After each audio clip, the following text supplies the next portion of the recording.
In this video, I'll show you how to set up Cursor AI after installing it on your computer.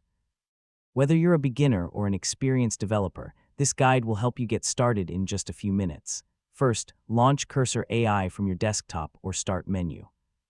When the app opens for the first time, you'll be asked to sign in. You can log in using your Google account, GitHub account, or email address. If you don't already have an account, create one and then sign in. After logging in, Cursor AI may ask if you want to import your settings from Visual Studio Code. If you've used VS Code before, click **import ** to bring over your themes, extensions, keyboard shortcuts, and preferences. If you're new to coding, simply choose *skip and continue.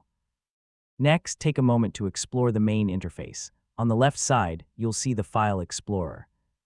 In the center is the Code Editor, and on the right you may find the AI Chat or Assistant panel, depending on your layout. Now open the ** settings * menu.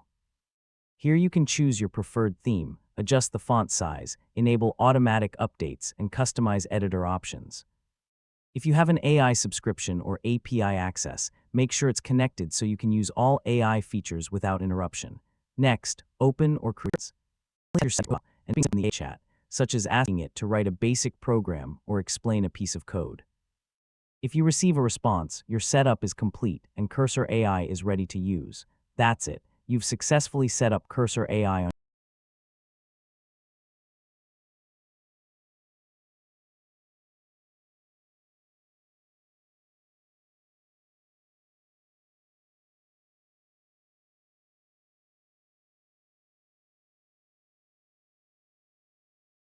your computer.